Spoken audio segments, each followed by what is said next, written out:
Hi అండి. Welcome to my channel. ఈరోజు వీడియోలో నేను దేవుని రూమ్ ఎలా ఆర్గనైజ్ చేసుకోవాలి అనేది చెప్తున్నానండి. దేవుని రూమ్ ఉంటే ఈజీగా ఆర్గనైజ్ చేసుకోవచ్చు. కానీ కొన్ని కొన్ని హౌసెస్‌లో దేవుని రూమ్ అనేది ఉండదు. కొంతమంది సెల్ఫ్స్‌లో పెట్టుకొని చేసుకుంటారు. సో, నేను ఎలా చేశాను అనేది చూపిస్తున్నాను. వీడియోని ఎక్కడ స్కిప్ చేయకుండా చివరి వరకు చూడండి. అప్పుడే అర్థమవుతుంది. ఇల్లు ఎంత పెద్దగా ఉన్నా ఒక చిన్నది దేవుని రూమ్ అనేది కంపల్సరీ ఉండాలండి. ఓన్ హౌసెస్‌లో అయితే వాళ్ళు మంచిగా కట్టుకుంటారు. కొన్ని రెంట్ హౌసెస్‌లో దేవుని రూమ్ అనేది సరిగా ఉండదు. సో, వాస్తుకి మనం ఈ విధంగా అరేంజ్ చేసుకోవచ్చండి. ఇది దేవునిది మందిరము బయట అమ్ముతారు. మేము రెంట్ హౌస్‌లో ఉన్నాం కాబట్టి ఓనర్ వాళ్ళకి చెప్పాము. సో, ఈ విధంగా దేవుని మందిరం పెడితే బాగుంటుంది అనేసి. సో, వాళ్ళు పెట్టారు. సెలెక్షన్ వచ్చి మేమే చేశామండి. చాలా బాగుంది. చిన్న దేవుని రూము. అన్ని దేవుళ్ళనైతే పెట్టాము. మంచిగా సెట్ అయ్యింది. రోజు ఇంట్లో దీపం పెట్టుకుంటే మనసు ఎంతో ప్రశాంతంగా ఉంటుందండి. మనం ఎన్ని పనులు చేసినా ఏవేవో చికాకులు అవన్నీ ఉంటాయి. ఎన్ని ఉన్నా దేవుని దగ్గరికి వెళ్ళేసరికి మనసు అనేది ప్రశాంతంగా అయిపోతుంది. దేవుని రూమ్ ఎలా ఆర్గనైజ్ చేసుకున్నాననేది చూపిస్తున్నాను. ఇంత చిన్న మందిరంలో మనము ఫొటోస్ అనేవి చాలా తక్కువగా పెట్టుకోవాలి. నేను దేవుని సామాను వచ్చి అగరబత్తులు, అలాగే కుంకుమ, విభూది, ఇది వచ్చి కుంకుమ అండి. భ్రమరాంబ మాతది. మా హస్బెండ్ తీసుకొచ్చారు. వస్తువులు కూడా ఏవేవో కొంతమంది గవ్వలు, గాజులు అవి ఏవేవో తెచ్చి పెట్టుకుంటారు. పెట్టుకోవచ్చు పెద్దగా ఉంటే. కానీ చిన్న దాంట్లో మనకి ఏది అతి అవసరమో, రోజు మనం ఏది యూజ్ చేస్తామో అటువంటి వస్తువులు పెట్టుకుంటేనే బాగుంటుంది. ఇది వచ్చి శివునిది విభూది అండి. ఇంకా భగవద్గీత, హనుమాన్ చాలీస్ ఇటువంటివి మెయిన్ పుస్తకాలు పెట్టుకున్నాము. అలాగే పసుపు, కుంకుమ, కర్పూరము, గంధము, అక్షింతలు ఇటువంటివి ఏవి రోజు మనకి అవసరమో అవి మాత్రమే మనం దేవుని సామాను పెట్టుకోవాలి. దేవుని సామాను కూడా తెచ్చి పెట్టుకొని నెలలు 2 నెలలకు సరిపడే సామాను, 3 నెలలకు సరిపడే సామాను పెట్టుకొని, తర్వాత మనము ఏదన్నా మైల వచ్చినప్పుడు అవన్నీ మనం యూజ్ చేయము. సో, నెలకి మనకెంత కావాలో అంత సామానే పెట్టుకుంటే మంచిది. ఆవు నెయ్యి, ఇదొచ్చి సాంబ్రాణి పౌడర్ అండి. ఈ విధంగా నేను అరేంజ్ చేసుకున్నాను. ఉన్న వాటిలోనే ఎప్పుడన్నా మనం సండేస్ కానీ ఏదన్నా మనము ధూపం వేస్తూ ఉంటాం కదా ఫ్రైడేస్ అలా. సో, ఆ విధంగా సెట్ చేసుకున్నాను. ఇవి వచ్చి అక్షింతలండి. ఆవు నెయ్యితో కలిపిన అక్షింతలు. ఇప్పుడు ఏమన్నా మనము తీర్థయాత్రలకు కానీ ఏమన్నా ఫేమస్ టెంపుల్స్‌కి వెళ్ళినప్పుడు అక్కడ ఇంపార్టెంట్‌వన్నీ తెచ్చి పెట్టుకుంటాము. పెట్టి మనం స్టోర్ చేసుకుంటాము అంతే. అవి అక్కడ గుర్తుగా ఉంటాయి అనేసి. సో, మనం వాటిని పూజింపకుండా పెట్టుకున్నా కూడా అంత మంచిది కాదు. మనకి ఏది ఇంపార్టెంటో, మన ఇంట్లో ఏ వస్తువు లేదో అది తెచ్చుకొని పెట్టుకోవాలి. దేవుని ఫోటోలు కూడా కొంతమంది ఇళ్లల్లో 2 వెంకటేశ్వర స్వామి ఫోటోలు, 2 అమ్మవారి ఫోటోలు అలా 2 అస్సలు ఉంచుకోవద్దండి. 2 ఉండేవి ఏదన్నా దేవాలయంలో ఒక చెట్టు దగ్గర పెట్టేసి వస్తే మంచిది. తర్వాత జపమాల, ఏదన్నా పూజ చేసుకోవడానికి. సో, ఎలా ఉందో మీ కామెంట్ సెక్షన్‌లో పోస్ట్ చేయండి నేను ఎలా ఆర్గనైజ్ చేసుకున్నాను అనేసి. ఇంకా దేవుని రూము ఇలా క్లోజ్ చేసుకోవచ్చు. మనకి ఏదన్నా పీరియడ్స్ టైంలో కానీ అటువంటి టైంలో మనం దేవుని రూమ్ క్లోజ్ చేసుకోవచ్చు, అటువంటి వైపు ఏమీ వెళ్ళకుండా.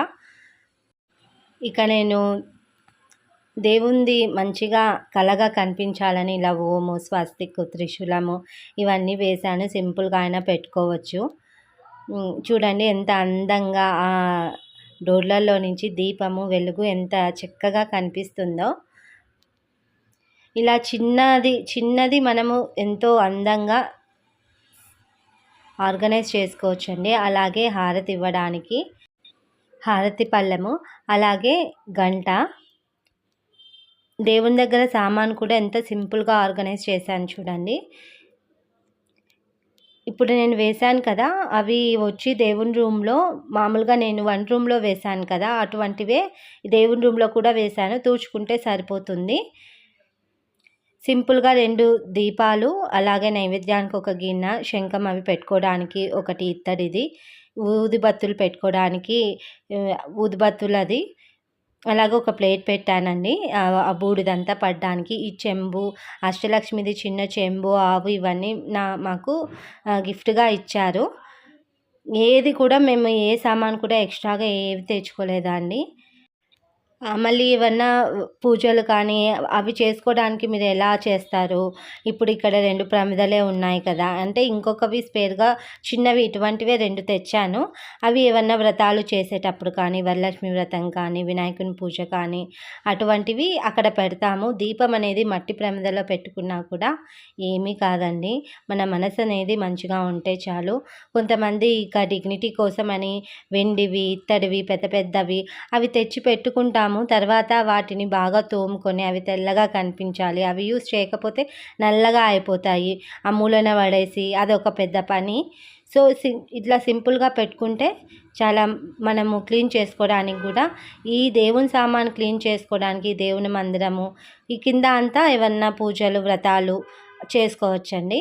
అదే చూపిస్తున్నాను. కింద ఏదన్నా వినాయక చవితి పూజ వచ్చినప్పుడు కానీ, వరలక్ష్మి వ్రతం పూజ, మణిదేవి కర్ణిక పూజ అట్లాంటివి మనం కింద చేసుకోవచ్చు కూర్చొని మంచిగా. వీటికి ఏమీ పెద్ద ఖర్చు అవ్వదండి. ఒకవేళ ఇలా మీరు చెక్కది తెచ్చుకోలేకపోతే ఉన్న దాంట్లలోనే సెల్ఫ్స్‌లలోనే ఒక వాస్తుకు ఉంటే పర్లేదు. ఇంకా వీటిలలో ఇది వచ్చి ఒక 1600 అయిందండి. ఇంకా వీటిలలో చిన్నవి కూడా ఉంటాయి. ఒక 500, ఒక 1000 రూపీస్‌లో ఎంతో ఖర్చు పెడుతూ ఉంటాము. దేవునికి మనం ఎంత ఖర్చు పెడితే అంత మళ్ళా మనకి వస్తుంది. ఒక పెద్దగా ఆర్భాటంగా చేయాలి అని అనకుండా ఇలా సింపుల్‌గా ఉన్న దాంతోనే చేసుకుంటే చాలా మంచిదండి. యూజ్ అవుతది ఎవరికన్నా ఇంట్లో దేవుని రూమ్ లేని వాళ్ళు ఈ విధంగా ఆర్గనైజ్ చేసుకోవచ్చు అన్న ఉద్దేశంతో చెప్తున్నాను. ఈ దేవుని సామాను కూడా క్లీన్ చేసుకోవడానికి ఎంత లేదన్నా నాకు 3 అవర్స్ పడుతుందండి. మా హస్బెండ్ దేవుని సామాను మొత్తం క్లీన్ చేస్తాడు. పటాలు అవి నేను శుభ్రం చేస్తాను. ఇలా ఇద్దరం షేరింగ్ చేసుకొని చేసుకుంటాము. కాబట్టి తొందరగా అయిపోతుంది. మంత్లీ దేవుని రూము, దేవుని సామాను ఏవన్నా పాడైపోయినవి కానీ అవన్నీ మనం ఫ్రెష్‌గా నీట్‌గా ఉంచుకోవాలి. దేవుని రూమ్ కూడా. కొంతమంది ఎప్పుడెప్పుడో జపమాలాలు ఉంటాయి. అవన్నీ చెదలు పట్టిపోయి ఉంటాయి. సో, అటువంటివి అస్సలు ఉంచుకోవద్దండి. ఏదన్నా దేవుని దగ్గర పాడైన సామాను ఉంటే వెంటనే తీసి పడేయాలి. నేను ఇప్పుడు చూపిచ్చాను కదండీ! అక్కడ వచ్చి నేను దేవుని సామాను, అలాగే ఏవన్నా దీపాంతలు కానీ, చెంబులు కానీ అటువంటివి ఇక్కడ పెడతాను. దేవుని సామాను వచ్చి మిగిలిన అగరబత్తుల డబ్బాలు, అలాగే జెట్ కాయిన్స్, ధూపాలు ఇవన్నీ ఇందులో వేసి పెట్టుకుంటాను. ఎక్కువ ఏం పెద్ద ఖర్చు పెట్టాల్సిన అవసరము ఉండదండి. ఇంకా ఆ ఖర్చు కూడా వద్దు అనుకుంటే నేను చెప్పాను కదండీ! మీ వంట రూమ్‌లో మీరు వాస్తుకు చూసుకొని దేవుడిని అరేంజ్ చేసుకోండి. ఇది వచ్చి ఎప్పుడైనా జపం చేసుకోవడానికి దాని మీద మ్యాట్ అండి కూర్చొని చేసుకోవడానికి. ఇవి దీపాంతలండి చూపిచ్చాను కదా! తులసి చెట్టు దగ్గర పెట్టడానికి, ఏవన్నా ఎక్స్ట్రా పూజలు ఉన్నప్పుడు అక్కడ పెట్టుకోవడానికి. వీటితోనే మేము ఏదన్నా వ్రతాలు కానీ, వరలక్ష్మి వ్రతం కానీ, వినాయక చవితి కానీ ఏవన్నా పూజలు చేసుకోవడానికి ఈ దీపాంతలు యూజ్ చేస్తాను. దీపాంతలు కూడా మనము పూజ చేసేటప్పుడు ప్రతిరోజు శుభ్రం చేసుకొని మనము దీపం అనేది పెట్టుకోవాలండి. కొంతమంది ఊకే తూడ్చేసుకొని వారానికి ఒకసారి క్లీన్ చేసుకుంటారు. ఎందుకంటే ఇప్పుడు మనము అన్నం తింటాము. అన్నం తిన్న తర్వాత తూడ్చుకొని అన్నం అనేది తినలేము కదా! దాన్ని శుభ్రంగా వాష్ చేసుకొనే తింటాము. సో, దీపం కూడా అలాగే అండి. మంచిగా నీట్‌గా దాన్ని పీతాంబరం కానీ, ఏదన్నా బూడిదతో కానీ, కొబ్బరి పీచుతో కానీ అలా నీట్‌గా శుభ్రం ఓన్లీ దీపాంతలే, లేకపోతే స్పేర్‌గా పెట్టుకొని అవి మీరు వాష్ చేసుకొని మరుసటి రోజు సాయంత్రం అలా పెట్టుకొని చేసుకోవచ్చు. ఇదే అండి మా దేవుని రూము. చిన్న దేవుని రూము. ఎంతో నాకు నచ్చిన దేవుని రూము. ఇంకా వీటిలలో డిఫరెంట్‌గా ఉంటాయి. అల్మారా టైప్‌లో, బీరువా టైప్‌లో పెద్ద పెద్దగా కూడా ఉంటాయండి. అంత పెద్దవి మనకు అవసరం లేదు.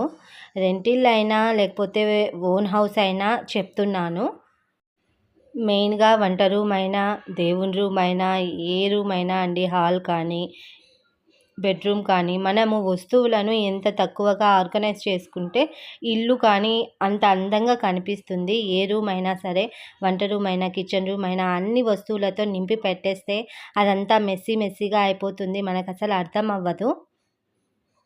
సదిరేటప్పుడు, ఇల్లు సర్దుకునేటప్పుడు ఎంత విసుగొస్తుందో సర్దుతుంటే వస్తానే ఉంటాయి.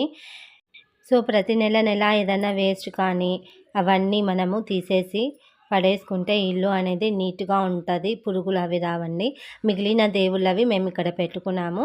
ఆ దేవుళ్ళతో పూజ చేసేటప్పుడు ఈ దేవుళ్ళకి కూడా పూజ చేస్తామండి. ఇంట్లో ఏవి కూడా 2 దేవుని పటాలవైతే ఉంచలేదండి. వీడియో ఎలా ఉందో కామెంట్ సెక్షన్‌లో పోస్ట్ చేయండి. నా వీడియోని లైక్ చేయండి, షేర్ చేయండి, బెల్ ఐకాన్ క్లిక్ చేసి సబ్స్క్రైబ్ చేసుకోండి. మీ సపోర్ట్ అనేది నాకు చాలా అవసరము. ఈ వీడియో చూసిన ప్రతి ఒక్కరికి ధన్యవాదాలండి. Thank you for watching.